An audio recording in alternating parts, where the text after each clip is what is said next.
Muito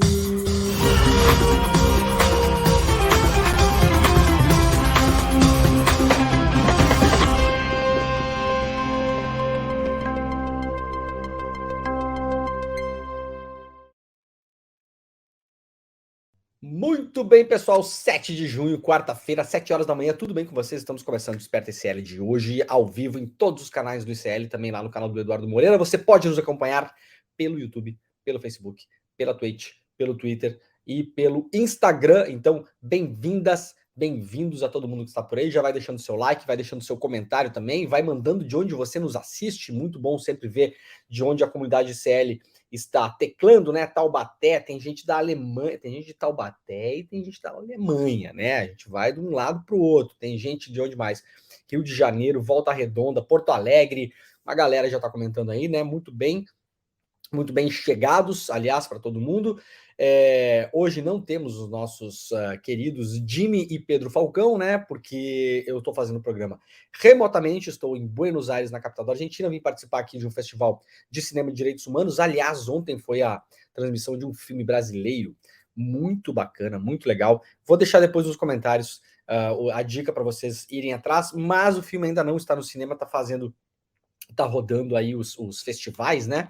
Deixa eu arrumar um pouquinho aqui minha câmera, peraí que eu acho que tá vazando um pouquinho aqui. Aí, melhorou.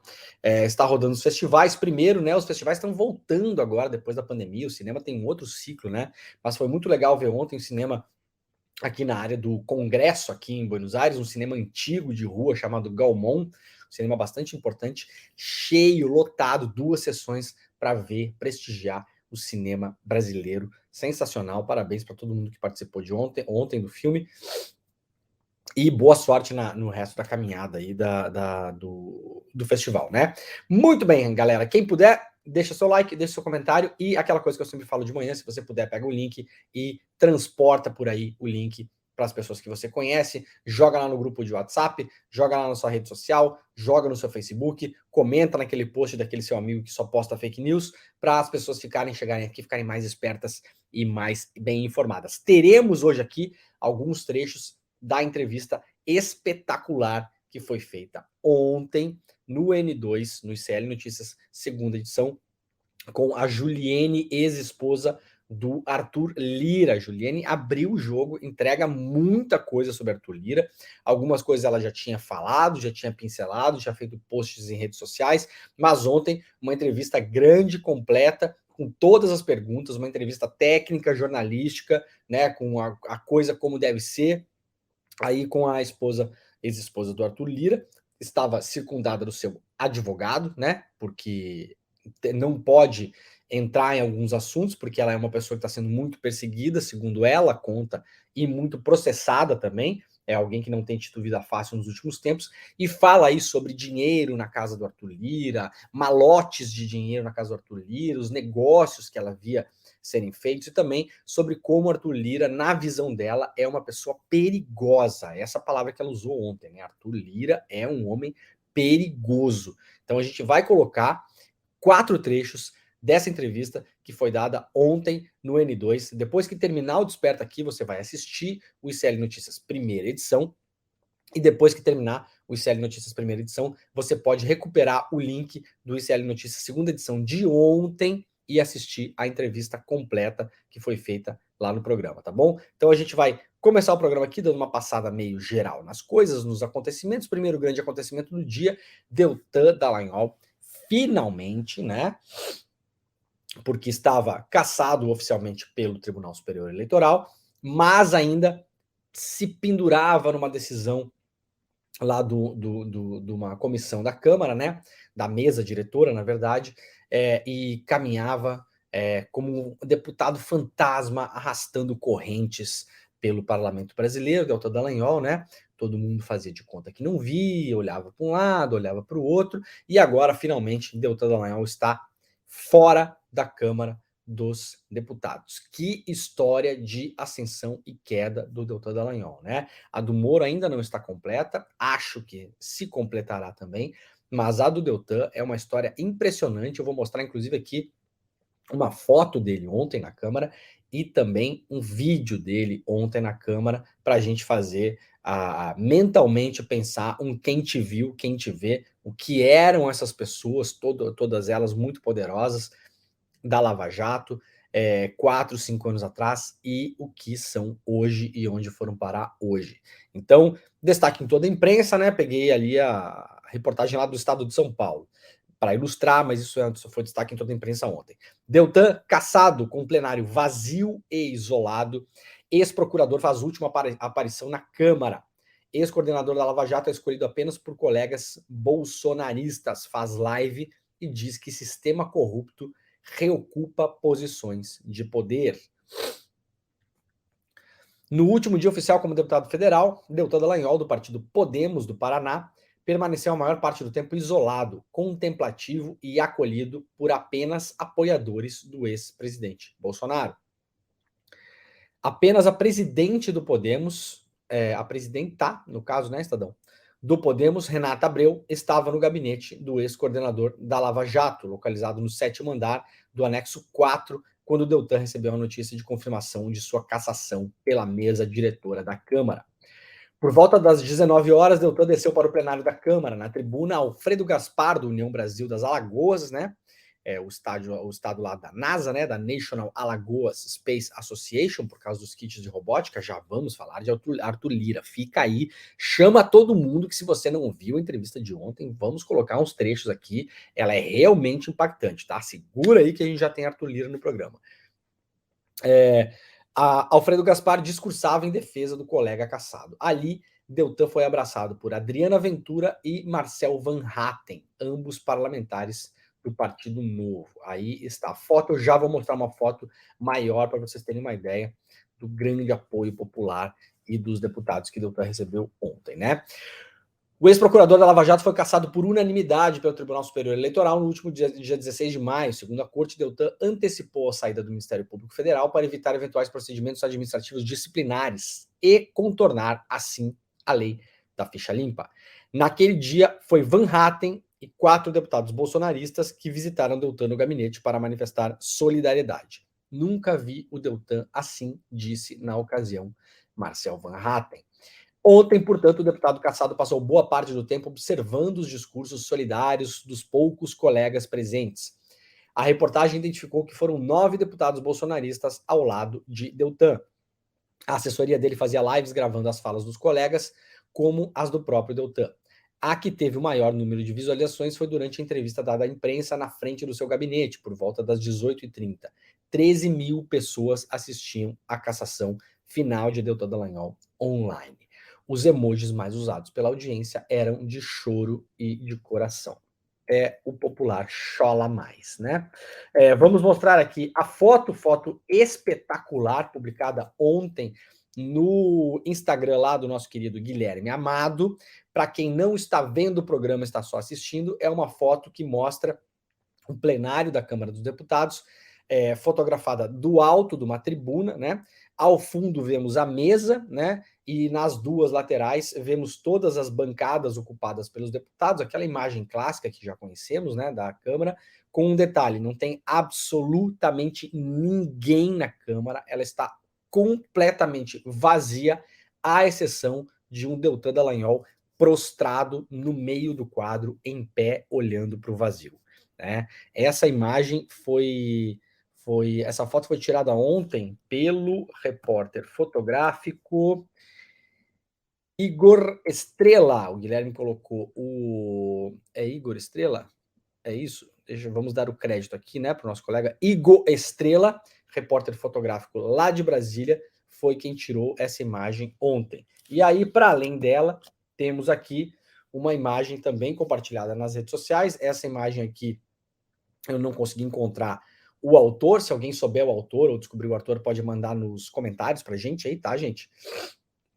Eu sempre gosto de dar autoria, mas muitas vezes, em caso de rede social, a gente não sabe de onde vem as imagens.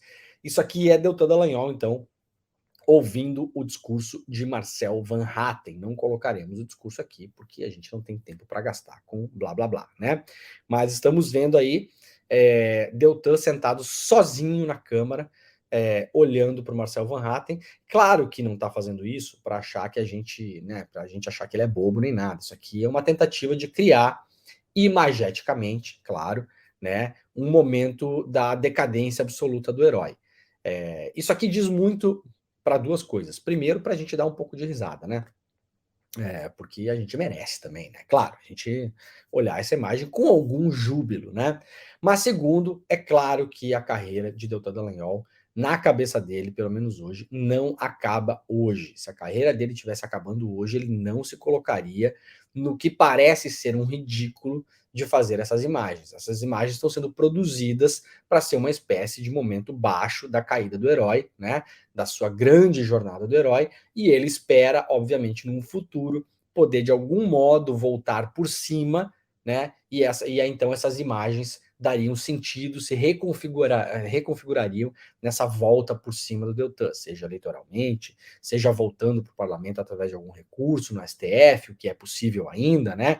Ou seja voltando por cima como um agente político em alguma outra área, né? Se o Deltan realmente não terminar a carreira dele hoje, essas imagens vão ser ressignificadas por ele no futuro, então ele não está de bobo, claro que não, deixando-se filmar e fazendo esse tipo de conteúdo, né? Muito bem. Como nota bastante feliz do que rolou ontem, e agora não falo com nenhuma ironia mesmo, vários deputados e deputadas assinaram a cassação do Deltan, né? Aqui, ó, eu coloquei lá no meu Instagram um print, né? Com a parte final só da cassação, né? Onde a Câmara declara a perda de mandato do senhor deputado Deltan Martinazzo Dallagnol nos termos do artigo 55(5) do regimento da Constituição Federal. Muito bem. Aí a mesa da Câmara dos Deputados, no uso das suas atribuições, declara a perda de mandato do deputado federal, o senhor Deltan Martinazzo Dallagnol. Aí esse documento ele está assinado ali embaixo, inclusive pelo Arthur Lira, presidente da casa, claro, e por outros deputados, mas chamou muito a atenção ontem que uma deputada que assina esse documento, que acaba de vez com a vida do Deltan na Câmara, é a Maria do Rosário. Então eu fiz questão de postar lá no meu Instagram, né? Maria do Rosário assina aqui como segunda secretária, uma das pessoas mais perseguidas e massacradas pela extrema-direita no Brasil nos últimos anos. Alvo preferencial do Jair Bolsonaro, alvo preferencial de comediante reacionário, bolsonarista arrependido, vários deles agora, né, como Danilo Gentili e outras pessoas, né, ajudaram a eleger Bolsonaro, fizeram marketing para Bolsonaro, bolsonaristas. Agora não adianta chorar, não adianta ajoelhar no milho, não adianta se fazer dizentão, não adianta dizer que ninguém presta, porque esse papo não cola. Ajudaram a eleger, fazer marketing, levaram na televisão, fizeram piada com quem falava que era fascista. Então, Danilo Gentili e vários outros humoristas, né? Danilo Gentili, inclusive, que foi processado pela Maria do Rosário, né? Danilo Gentili foi o cidadão aquele, se vocês bem lembram, que quando recebeu em casa uma intimação que tinha a ver com um processo da Maria do Rosário, rasgou a intimação e colocou, esfregou nas próprias partes íntimas, né?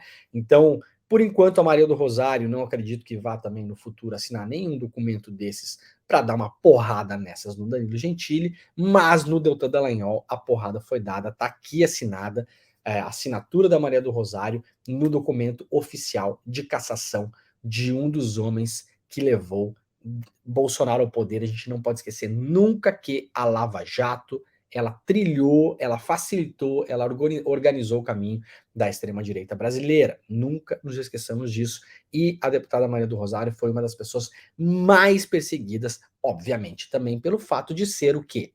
Mulher. Claro que isso tem um componente de machismo e de misoginia evidente em cima da Maria do Rosário. Então temos aqui a Terra plana, ela, o que ela faz, gente? Ela capota, né? Muito bem.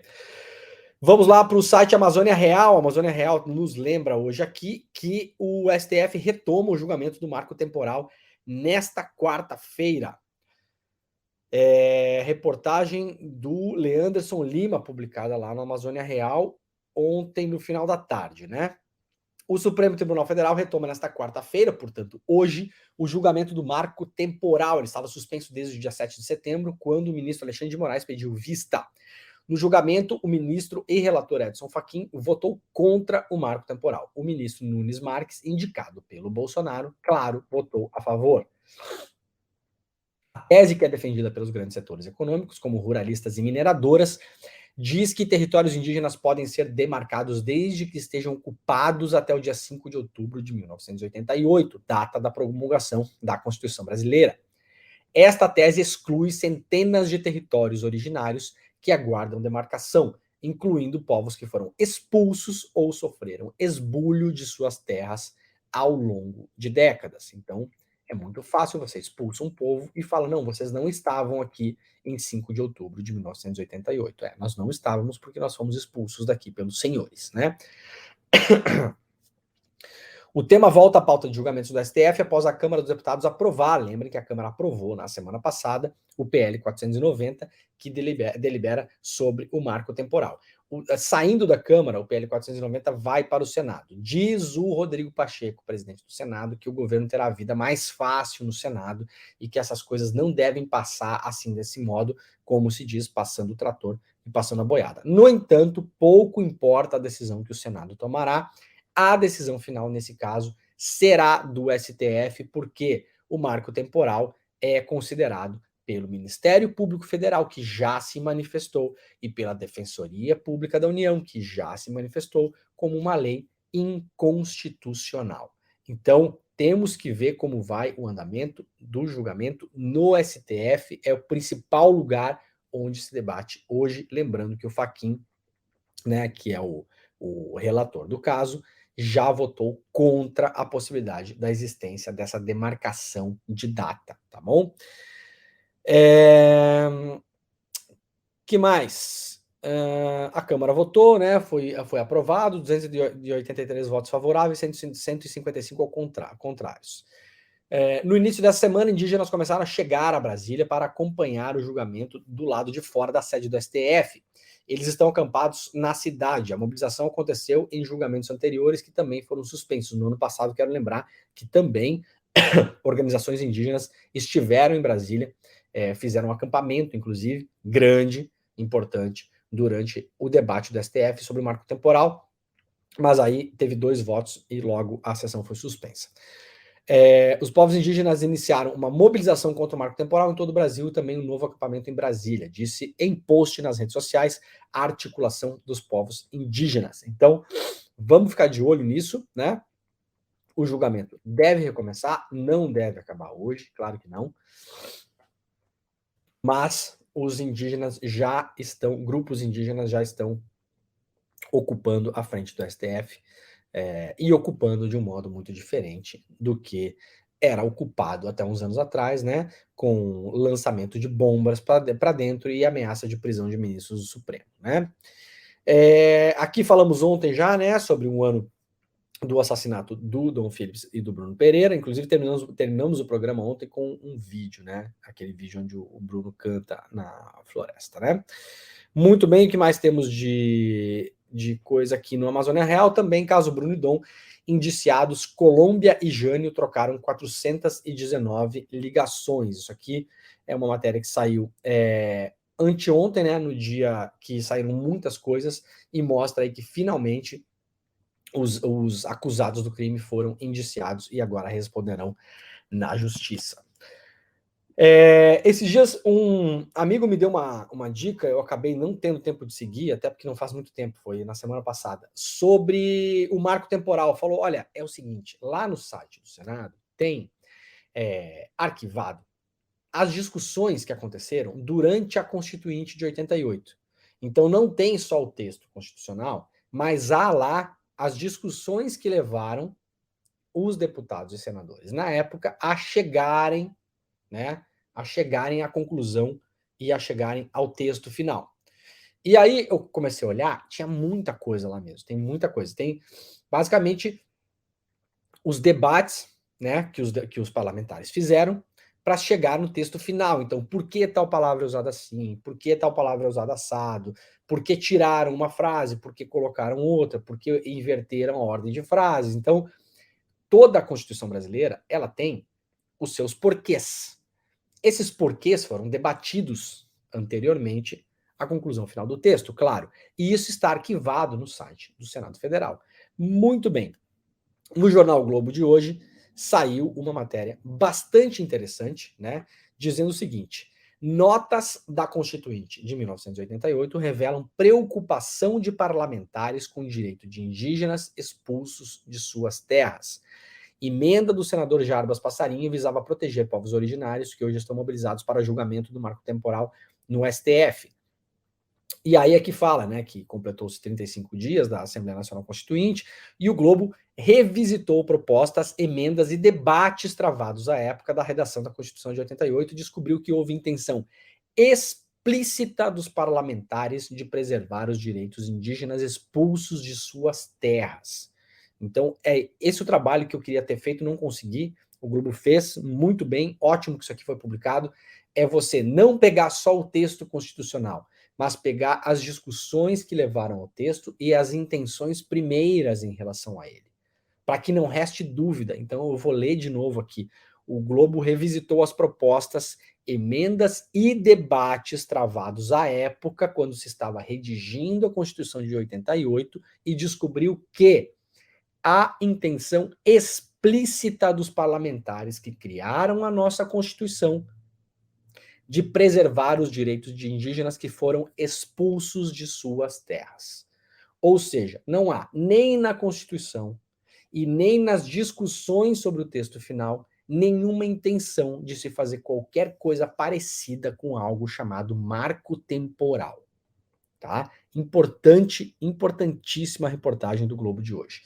Ou seja, os constituintes deliberadamente não estabeleceram um marco temporal que obrigasse a estar nas terras naquele momento para ter direito a elas.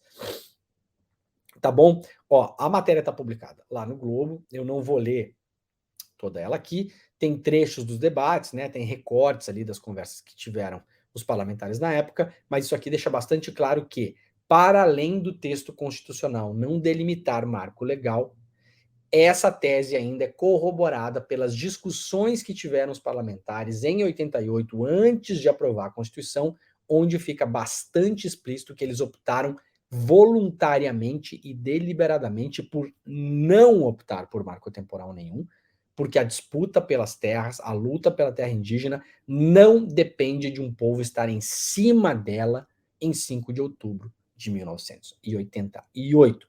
Informações muito importantes, aliás, que podem ajudar nos votos dos ministros lá do Supremo, né? Essas informações aqui são relevantes, são informações oficiais e podem ajudar a compor votos dos ministros do Supremo.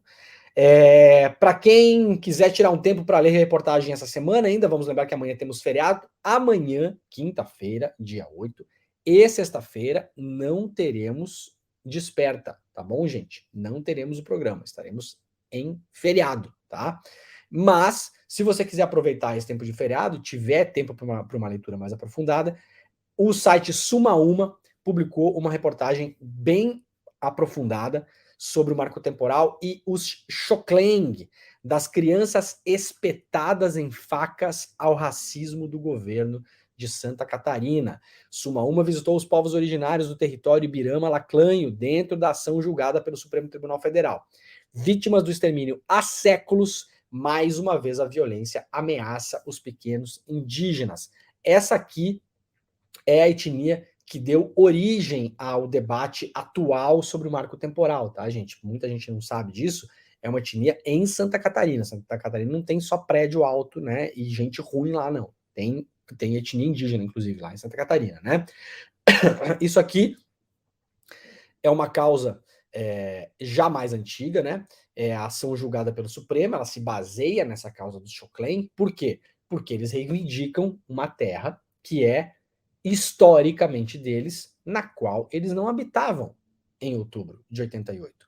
Por que que não habitavam, Leandro? Porque, entre outras coisas, em Santa Catarina, havia um grupo chamado de bugreiros, que eram pessoas contratadas pelos comerciantes locais e pelo poder local, pelas prefeituras, pelo governo estadual, pelos comerciantes, como eu já falei, para caçar indígenas e matar indígenas. Essas pessoas iam a campo, faziam essa caça e voltavam para as cidades com as orelhas dos indígenas penduradas no pescoço, para provar que tinham matado esses indígenas. E, claro, recebiam dinheiro para cada indígena que fosse exterminado.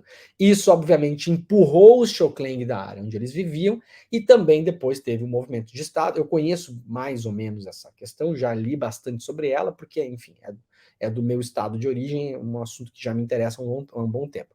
E depois também com uma ação de Estado, né, a precursora da própria FUNAI começou um processo chamado de aldeamento de indígenas em Santa Catarina. Isso não aconteceu só lá, né, mas aconteceu lá também. O que significa? Pegava populações de indígenas que eram mais nômades, que não eram necessariamente indígenas aldeados, que não viviam circunscritos a uma região, né, que eram nômades, coletores ou caçadores, e começaram a colocar essas pessoas todas no mesmo lugar, em aldeias, fazer aldeamentos forçados com essas populações, o que obviamente as tirou da terra originária delas e as colocou para outro lugar.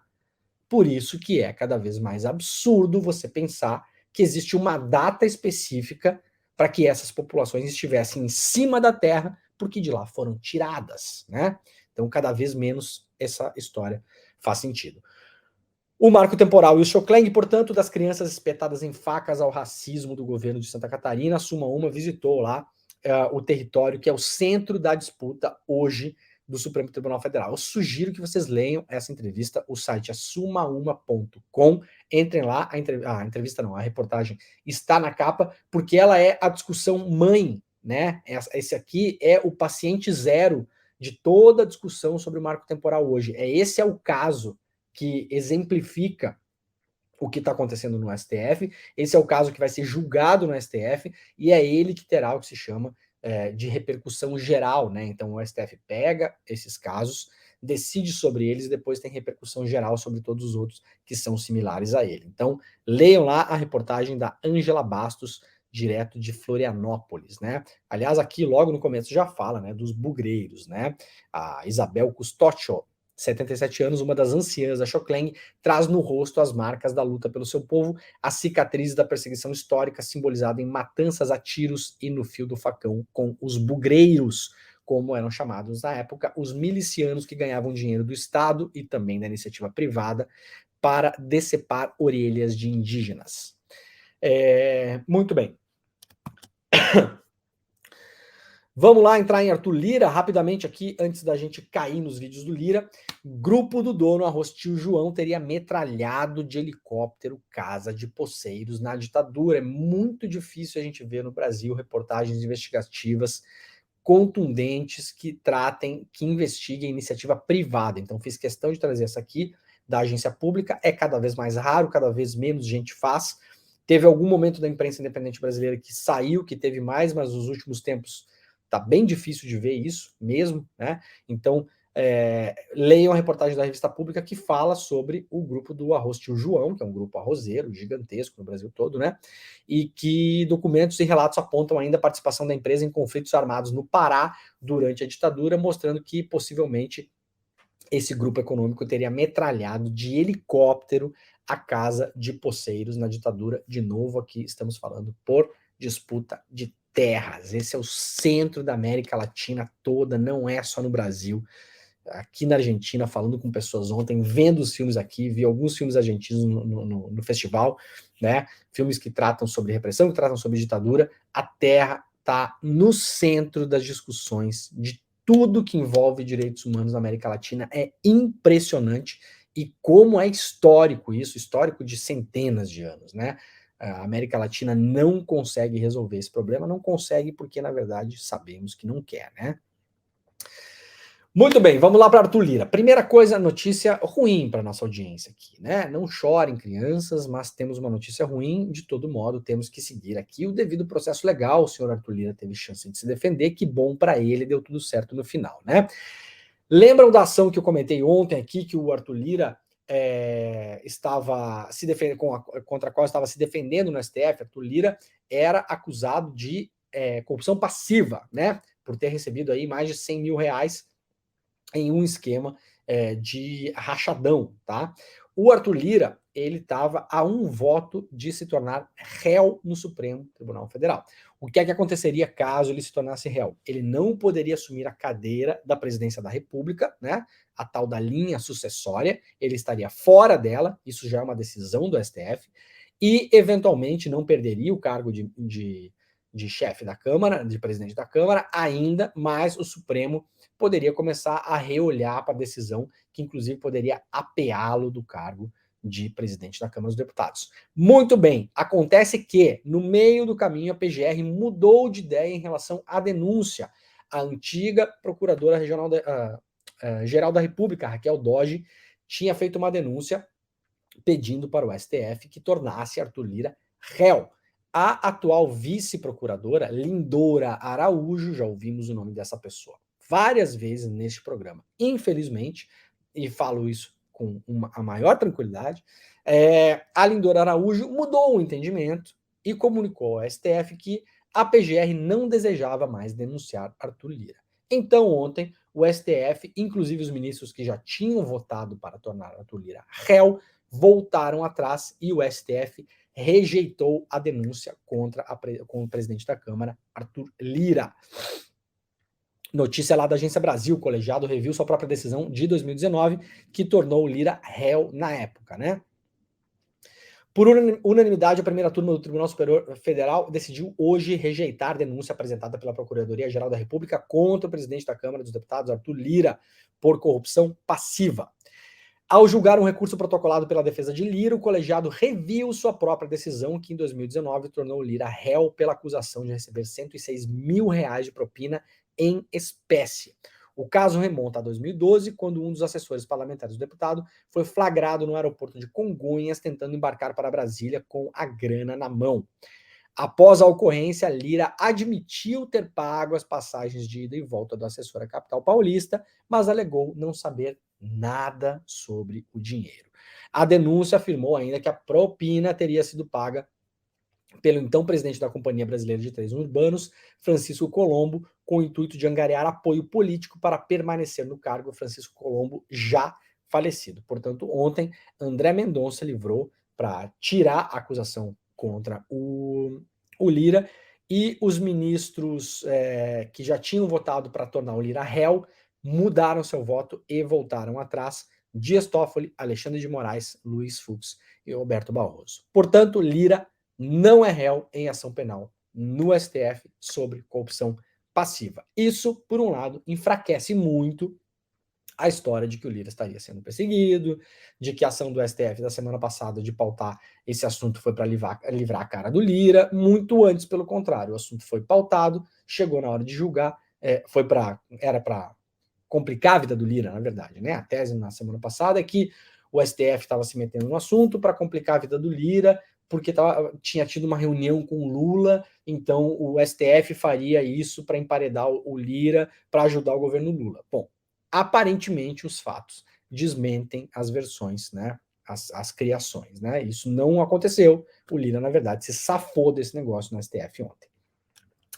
Gente, vamos lá. Eu quero mostrar para vocês 4 trechos da entrevista que a Juliene, né? Eu não sei se ela usa o nome Lira ainda. Eu acho que ela não usa mais o nome Lira, né? Galera da produção, só me lembra aqui se ela usa o sobrenome do Lira ainda. Eu acho que não, né? Eu acho que é Juliene Lins, né? A Juliene, ela deu uma entrevista ontem, bastante impactante, muito importante. Aliás, recorde de audiência do ICL, mais de 40 mil pessoas assistindo ao vivo. Deu uma entrevista sobre como eram as coisas dentro da casa dela, quando ela vivia com o hoje presidente da Câmara, Arthur Lira. A entrevista completa está lá no N2, tá? No ICL Notícias, segunda edição, que foi ao ar ontem. O programa tá gravado, tá aí no YouTube, você pode voltar, você pode ver ele. Hoje, agora, a gente vai mostrar 4 trechos dessa entrevista, tá? Vamos lá para o primeiro trecho. Vamos lá. Uma entrevista num post que Lira é um homem perigoso. É perigoso o quê? Na relação pessoal, ele já agrediu a senhora, segundo a senhora disse. Ou ele é perigoso como? Para o país, para as pessoas, para as instituições? O que a senhora tem que a faz dizer que ele é perigoso? Ele é perigoso em todos os sentidos. Ele não tem limites para perseguir quem vai de encontro, quem vai contra, na verdade, ao que ele quer. Ele não mede esforços. Isso é a pura verdade.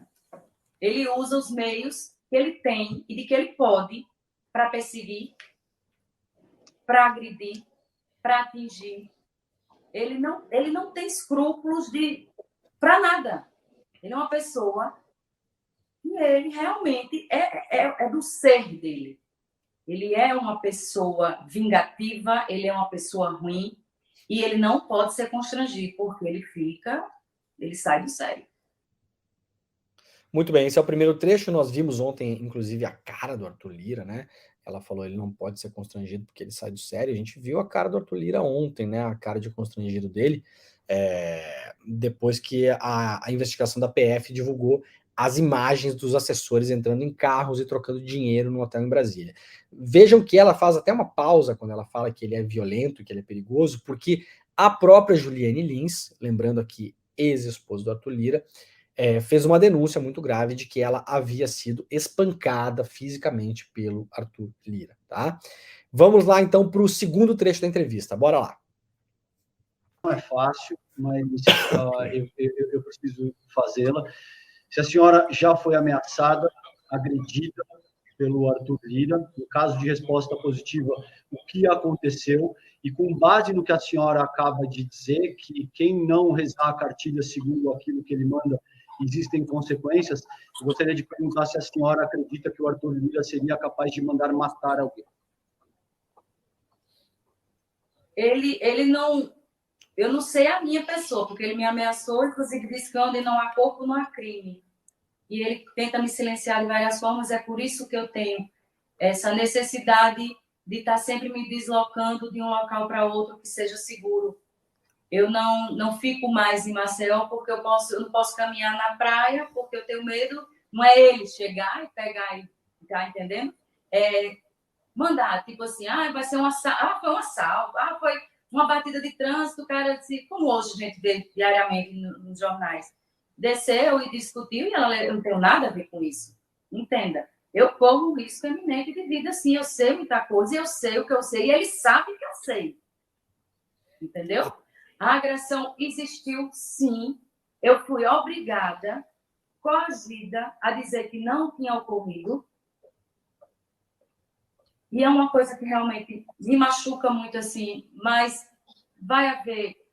Depois vocês... É muito difícil, me desculpe, mas é muito difícil falar sobre aquela noite, porque existe o Juliene antes daquela noite e o Juliene após aquela noite. Fui agredida, sim, fui obrigada a mudar o meu testemunho, fui descredibilizada por isso, fui desacreditada por isso. E hoje eu estou resgatando o meu nome, a minha dignidade, que ele queria me tirar. E ele não vai me tirar. Ele não vai tirar minha dignidade, nem o meu nome. Porque, como ele disse, que o prazer dele ia ser me ver morando embaixo de uma ponte, que era o que eu merecia. Muito bem. Onde não há corpo, não há crime, segundo a Juliane Lins, essa frase foi dita a ela pelo Arthur Lira, né, comprovando aí as imagens que temos mentais de Arthur Lira. Muita gente chama o Lira de gangster, de mafioso, aquela coisa toda. Esse depoimento ele corrobora muito dessa visão. E aí, só explicando para vocês, a Juliane Lins, ela tinha denunciado o Lira por agressão, tá? E um tempo depois ela retirou aquelas acusações. E agora, nessa entrevista que ela deu ontem ao ICL, ela explica que ela foi coagida a retirar as agressões. Mas agora ela está reconfirmando, ela está dizendo, eu fiz as agressões, eu fiz a denúncia, eu fui agredida, eu sofri as agressões do Arthur Lira, né? Ela diz que ele bateu nela, que ele espancou ela, e eu não retiro as acusações, eu fui coagida a voltar atrás publicamente na época, mas eu estou aqui reafirmando essas colocações.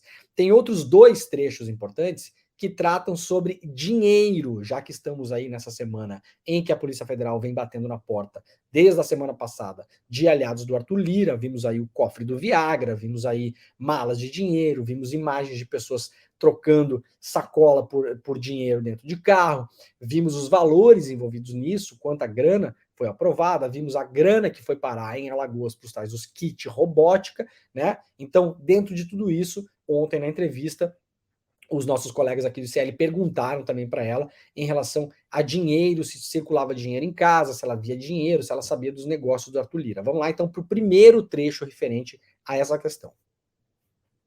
Dentro de casa ou em algum outro lugar, monte de dinheiro vivo, dinheiro.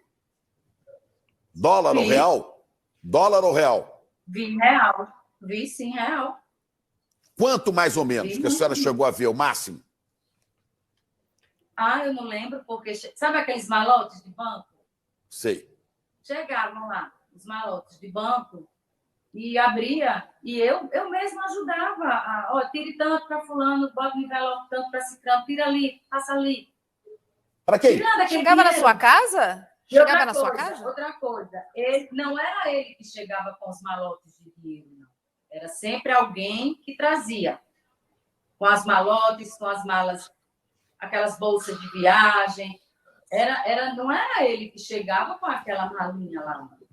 Mas esse dinheiro era entregue na casa da senhora? Sim. Esse dinheiro... Na casa de vocês. E ele ia para quem? Para gente da política local ou ele ia para Brasília, para outras pessoas? Não, porque quando eu estava com ele ainda era deputado estadual. Muito bem, esse trecho ela fala sobre malotes de dinheiro que ela via toda hora, né, em notas, dinheiro vivo, de real, o que condiz muito com o que a gente tem visto por aí, o que está acontecendo de fato, né, inclusive as buscas e apreensões da PF na semana passada mostraram um cofre abarrotado de dinheiro, a gente viu essa imagem aqui, né, a Polícia Federal conseguiu contar ao menos 4 milhões e 400 mil reais em um cofre, né, o tal do cofre do Viagra, porque tinha um remédio para disfunção erétil lá dentro do cofre também, né? As pessoas brincam para fazer o dinheiro crescer, né?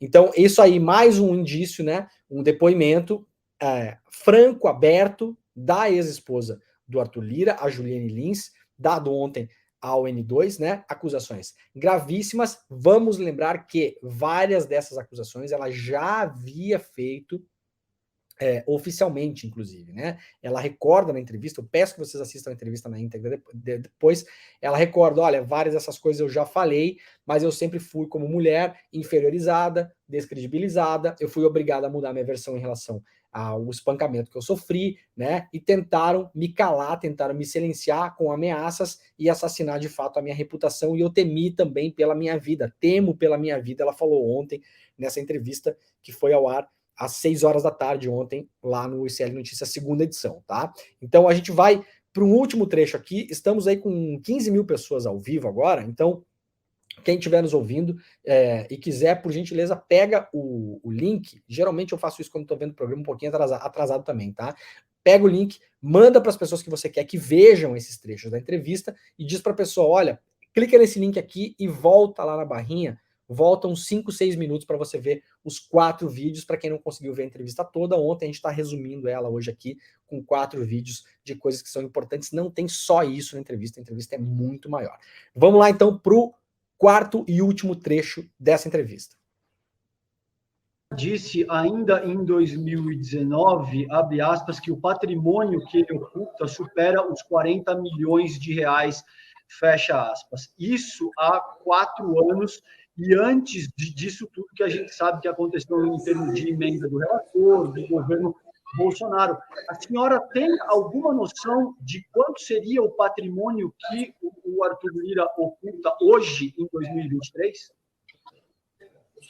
Olha, sinceramente, eu acho que esse valor deve ter quadruplicado, porque ele tem um apartamento de 10 milhões, ele comprou, quase isso, comprou frente ao mar ano passado, inclusive ele já deve estar morando nele. Ele comprou uma casa na Barra de São Miguel, também na faixa de 10 milhões, beira-mar, na Barra de São Miguel, onde o pai dele é prefeito de lá. Ele comprou fazendas, ele compra gado, porque é bem imóvel, não tem como você estar controlando, né? Tá lá, movimentando.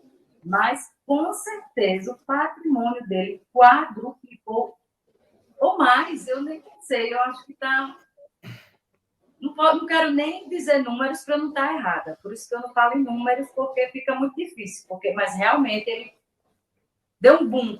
Como é com uma pessoa que era da origem que teve, o pai funcionário do colégio, a mãe professora, entra na política e depois vai crescendo, e depois dá esse boom. E principalmente o boom dele foi depois da Operação Taturana. Entendeu? Foi quando ele começou a adquirir imóveis. E, inclusive, isso em nome de laranjas, porque ninguém consegue achar esses imóveis. Ele sempre coloca em nome de terceiro. Muito bem, trecho final da entrevista aí da Juliane Lins. Nesse momento, ela fala sobre o patrimônio do Lira. Vamos só lembrar uma coisa aqui, né, gente? Isso aqui não é alguém, não é um terceiro, não é uma pessoa distante, não é alguém que ouviu falar, não. Essa é ex-mulher que conviveu com o Arthur Lira, dentro da casa do Arthur Lira, obviamente, eram casados, tiveram filhos, né? Então não é uma relação distante de alguém que está denunciando pelo motivo A, B ou C, de alguém que não conhece o Arthur Lira, né? De alguém que ouviu falar, de alguém que tinha só alguns negócios. Não, é a ex-mulher contando para o ICL as coisas que viu. Ela deu essa declaração um tempo atrás, falando que o patrimônio do Arthur Lira, segundo ela conseguia avaliar, rodava em torno de 40 milhões de reais. Patrimônio que ela fala aí soma apartamentos, casas, gado, fazendas, né? Ela coloca isso tudo na conta, ela fala muito em gado. Aliás, a Polícia Federal, se vocês forem investigar aí, o gado é um bom jeito de lavar dinheiro, viu? Como o gado não é rastreado no Brasil, né? É muito raro que seja. Então você inventa abate de cabeças de gado e vai esquentando o seu dinheiro sujo de corrupção aí, tá? Então a Polícia Federal sabe disso, né? Mas só dando aquele toquinho, só de repente na hora de fazer a investigação, não esquecer de dar uma olhada nas cabeças de boi do Lira aí e dos laranjas, porque me soou assim uma coisa bastante interessante. Eu, como jornalista, gostaria de olhar para dentro dessas tabelas dessa fazenda, né? O que vende essa fazenda, ir lá ver quantos gados tem, né? Eventualmente a pessoa fala que tem 1000 cabeças de gado numa fazenda, você chegar lá não tem nada, né? Acontece, pode acontecer. Não sei se é o caso do Arthur Lira.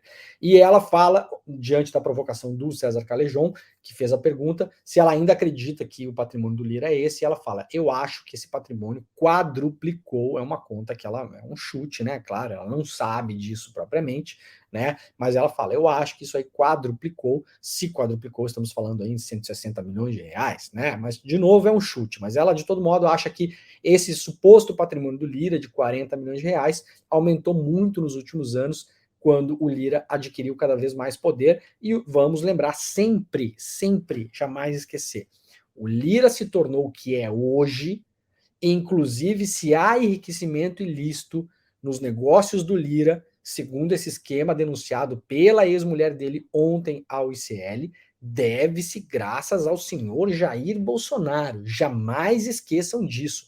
A grande fonte de receita desse esquema todo que está sendo pego pela PF agora, com o cofre entupido de dinheiro, é o orçamento secreto. Orçamento secreto, organizado, engendrado, estufado pelo Jair Bolsonaro para comprar apoio político e eleitoral e não cair. Primeiro, para não tomar um impeachment, e segundo, para tentar a reeleição. O Lira aprovou mais de 3 dezenas, aí, acho que foram 36 milhões de reais do orçamento secreto para os kits robótica. E disso foi liberado 20 e poucos milhões de reais. Já falei no programa ontem, de 100% do dinheiro enviado para os estados brasileiros para a compra dos tais kits robótica, 70% foram para as Alagoas. A imensa maioria deles para cerca de 60 prefeituras de aliados do Arthur Lira. Esse caso está bem evidente, esse caso está bem redondo, está bem óbvio. As investigações da Polícia Federal recém começaram, lembrando que, como Arthur Lira tem foro privilegiado, é claro que a investigação tem que ir com cuidado, porque muitas coisas, quando vai tocar no nome do Lira, vão ter que tramitar na PGR com o foro no STF. Então, por enquanto, nessas primeiras fases, não se está falando no nome de Arthur Lira. Alguém tem alguma dúvida de que dá para chegar no nome do Arthur Lira? Alguém tem alguma dúvida? A Juliane Lins não tem. Vocês, por gentileza, assistam a entrevista completa que está no canal do YouTube do ICL e também do Eduardo Moreira. Procurem lá pelo ICL Notícias, segunda edição, que foi ao ar ontem, às 18 horas, com aquela turma que vocês viram ali, né? A Roberta, o Chico, os dois Chicos, inclusive, né? Temos uma dupla de Chicos, né? O Chico Sá e o Chico Pinheiro. Quem estava mais lá, o César Calejon, a Heloísa Vilela, a Roberta Garcia, e eu acho que era essa turma que estava fazendo a entrevista, né? Que turma para fazer uma entrevista também, né? Qualidade absurda, né? Então tá, gente, vamos que vamos ver o que mais a gente tem por aqui. Estamos com 16, quase 17 mil pessoas online. Muito obrigado a todo mundo que está por aí. Lá na capa do Diário do Centro do Mundo, PF encontra minuta para a convocação do Exército em celular de Mauro Cid. A Polícia Federal descobriu a existência de um rascunho de um decreto de GLO, a tal da Operação da Garantia da Lei e da Ordem, né, que é uma operação autorizada pelo presidente da República para uso das Forças Armadas, e alguns estudos, entre aspas, que, de acordo com os investigadores, pareciam destinados a apontar um possível golpe de Estado. Isso aqui, mais material encontrado no celular do tenente-coronel Mauro Cid, braço direito e ex-ajudante de ordens do Jair Bolsonaro, o homem que tentou recuperar as joias sauditas no aeroporto de Guarulhos, entre outras coisas, né? A vida do Mauro Cid é uma vida com o Bolsonaro bastante aventurosa, digamos assim, né? A GLO é uma operação militar que permite ao presidente convocar as Forças Armadas em situação de perturbação da ordem pública. O documento estava no celular do ajudante de ordens de Jair Bolsonaro, o coronel Mauro Cid. As informações são da Malu Gaspar, lá em O Globo. O militar compareceu à sede da Polícia Federal em Brasília na terça-feira para prestar depoimento sobre essas novas evidências, que ainda não foram divulgadas publicamente. O ministro Alexandre de Moraes autorizou seu interrogatório, afirmando que ele, aspas, reuniu documentos com o objetivo de obter apoio jurídico e legal para a execução de um golpe de Estado. Isso aqui são palavras do Alexandre de Moraes. Ainda tem uns doidinhos para lá e para cá que dizem que não teve tentativa de golpe, que não foi nada. Tem dois tipos de doidinho. Tem o doidinho que fala que tem os infiltrados do PT, esses estão bastante lá na CPI, né? E tem os doidinhos que falam que, na verdade, era um grande teatro, era uma grande armação, que o Exército, na verdade, armou isso de algum modo para depois sair como salvador da nação. É uma tese bastante estapafúrdia, até que não apareçam provas, então vamos ficar, por enquanto, na teoria, na teoria da conspiração, vamos jogar ela junto com os teóricos conspiracionistas, né? A não ser que o Exército é o melhor exército, mais treinado, mais inteligente, mais brilhante do mundo, e que tudo isso aqui foi plantado por acaso e que plantaram 3 mil pessoas também na Praça dos Três Poderes em Brasília no dia 8 de janeiro, né? Pode ser, tudo pode ser, eu desconfio de tudo e não acredito em nada, né? Mas por enquanto vamos trabalhar com os fatos, eu gosto muito deles.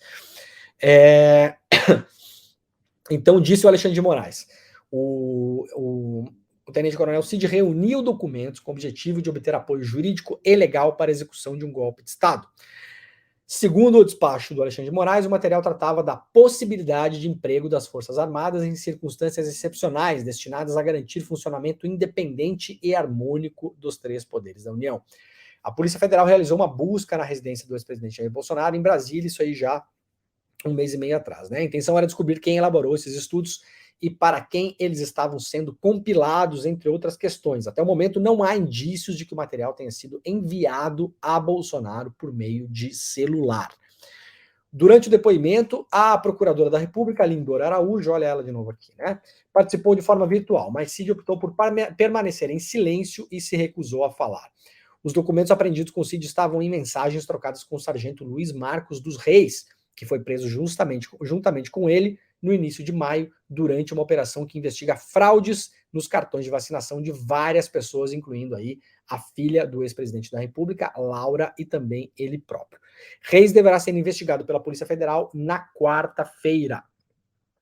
Material apreendido, durante a operação relacionados aos cartões de vacinação, deu origem a uma nova investigação. Então aqui explica um pouco de onde está vindo esse material. Na verdade, a questão dos cartões de vacinação foi o que abriu aí a caixa de Pandora do bolsonarismo. Então, o DCM dando destaque para isso hoje, lembrando que a informação é lá do jornal O Globo.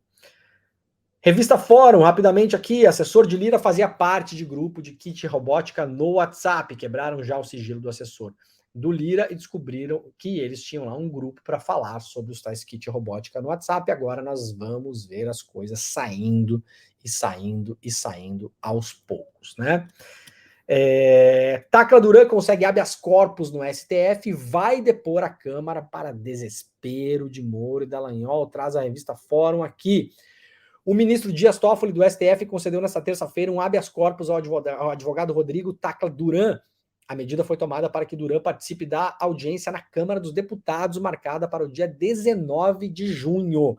Vamos lembrar que 22 de junho é o julgamento do Bolsonaro no TSE, onde ele pode ficar inelegível, pode ser afastado da vida pública brasileira, da vida pública eleitoral, na verdade, brasileira, pelos próximos 8 anos, e dia 19 está marcada uma sessão na Câmara dos Deputados, uma audiência, na qual espera-se que compareça o advogado Tacla Duran. Tacla Duran agora está protegido, pode vir ao Brasil, lembrando que o Tacla Duran mora na Espanha, não pisa no Brasil com receio de ser preso, né? E agora pode circular pelo Brasil porque há uma decisão do STF, há um habeas corpus concedido pelo Toffoli que diz que ele pode vir ao Brasil para participar dessa audiência na Câmara. Tacla Duran, lembrando, acusa a Lava Jato, Moro e os procuradores de terem criado uma indústria pirata de delações, onde advogados faziam essas delações por baixo dos panos, os delatores tinham que entregar coisas que não necessariamente falavam ou conheciam bem ou tinham como provar com certeza, mas em troca recebiam benefícios como redução de penas e também poder ficar com bens e com dinheiro vivo e com contas eventualmente no exterior, dinheiro esse eventualmente também advindo da propina, tá? Essa é a acusação do Tacla Duran. É um homem que tenta ser ouvido já pela justiça brasileira há anos vem falando a mesma coisa, refugiou-se na Espanha, começou a ser ouvido pela justiça brasileira apenas esse ano pelo juiz Eduardo Apio, que, reitero, caso tenha feito a ligação que é acusado de fazer, obviamente é uma falta grave, é um problema imenso, mas o que o juiz Eduardo Apio estava fazendo na 13ª Vara era um trabalho excelente de revisão de coisas que foram feitas pelos juízes anteriores, inclusive Gabriela Hart e Sérgio Moro. Vamos separar as coisas. O que o Eduardo Apio estava fazendo era um trabalho importantíssimo de revisão de decisões da Lava Jato. Entre elas, parar de perseguir o advogado Tacla Duran e começar a ouvi-lo. Afinal de contas, ele está fazendo denúncias graves e precisa ser ouvido para que apresente as suas evidências e as suas provas. Tá bom? Tacla Duran atualmente vive na Espanha, acusa a dupla Moro, Deltan e outros, né, de ter extorquido ele em 5 milhões de reais para que pudesse obter benefícios em acordo de colaboração com a Lava Jato e assim se livrar da prisão. Esses 5 mil reais, segundo Tacla Duran, foram pagos por ele e eram parte de uma primeira parcela de pagamentos que ele deveria efetuar. Ele fez esse pagamento, segundo ele, dessa primeira parcela e depois parou de fazer os pagamentos. Várias questões, várias dúvidas permanecem no ar em relação à história do Tacla Duran. Eu espero que logo a gente consiga ouvir o Tacla Duran, tá? Fiquem ligados por aí que talvez logo a gente consiga ouvir o Tacla Duran. Vamos ver se o Tacla Duran consegue também, e se não tem nenhuma virada de mesa, aparecer nessa sessão da Câmara, nessa audiência na Câmara dos Deputados, no dia 19. Então, gente, semana do dia 19 vai ser uma semana quente, né? Teremos Tacla Duran na Câmara, se ele comparecer, se ele vier, e se isso acontecer, obviamente aqui no ICL a gente vai transmitir ao vivo, a Heloísa Vilela possivelmente vai estar lá, né?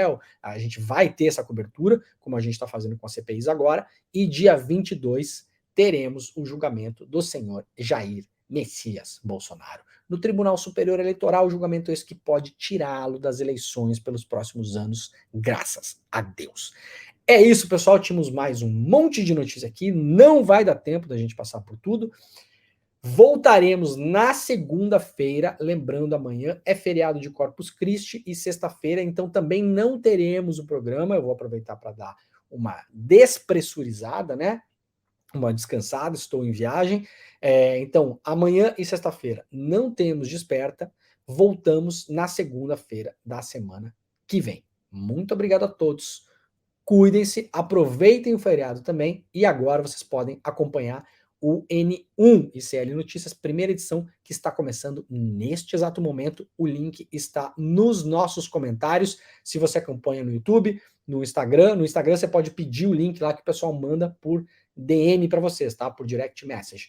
Pode pegar o link no YouTube, pode pegar o link no Twitter e acompanhar o N1 que começa agora, que também, obviamente, vai repercutir mais coisas sobre a entrevista de Juliane Lins, a ex-esposa de Arthur Lira. Muito obrigado e tchau!